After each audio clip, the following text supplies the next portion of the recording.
आता मी तुम्हाला राशी आणि त्यांची इष्टदेवता हे सांगणार आहे. तर सर्वप्रथम मेष रास. मेष राशीचा स्वामी आहे मंगळ. तर मेष रास असणाऱ्यांनी हनुमानजी किंवा श्री गणेश यांची पूजा करावी. वृषभ राशीवाल्यांचा स्वामीग्रह आहे शुक्र. तर त्यांनी माता लक्ष्मी किंवा माता दुर्गा यांची पूजा करावी. मिथुन राशीवाल्यांचा स्वामीग्रह आहे बुध.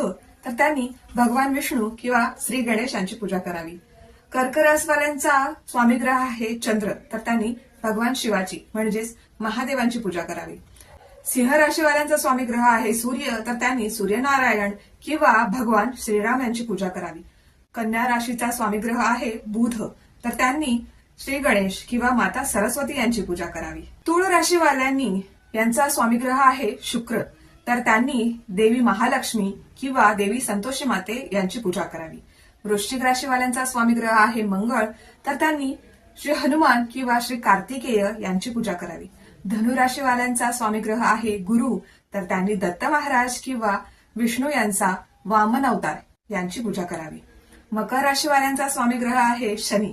तर त्यांनी शनिदेव किंवा श्री हनुमान यांची पूजा करावी. कुंभ राशीवाल्यांचा स्वामीग्रह आहे शनी. तर त्यांनी भगवान शिव किंवा शनिदेव यांची पूजा करावी. मीन राशीवाल्यांचा स्वामीग्रह आहे गुरु. तर त्यांनी भगवान श्री विष्णू किंवा दत्तगुरु यांची पूजा करावी. आता मी तुम्हाला काही विशेष उपाय सांगणार आहे जे सर्वांसाठीच आहे.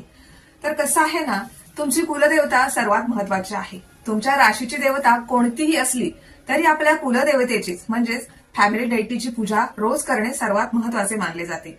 गणेश पूजन. कोणत्याही कार्याची सुरुवात करताना गणपतीची पूजा करणे सर्व राशींसाठी शुभ असते. म्हणजे देवपूजा करताना तुम्ही श्री गणेशाय नमःपासून सुरुवात केली तरी चालेल. आता हनुमान चालिसा. जर तुम्हाला शनी किंवा मंगळाचा त्रास वाटत असेल तर हनुमान चालिसा वाचणे अत्यंत प्रभावी ठरते. आता दैनंदिन उपासना कशी करावी हे मी तुम्हाला सांगणार आहे. तर सकाळी स्नान केल्यानंतर आपल्या देवासमोर दिवा लावा. संबंधित देवतेच्या मंत्राचा किमान 108 वेळा माळा जप करा. कपाळावरती गंध किंवा टिळा लावा. लक्षात घ्या, गंध हे फक्त पुरुषांनी लावायचं आहे. स्त्रियांनी स्वतःच्या कपाळाला या मधल्या बोटाने हळद कुंकू लावायचं आहे. एकाच बोटाने लावायचं आहे.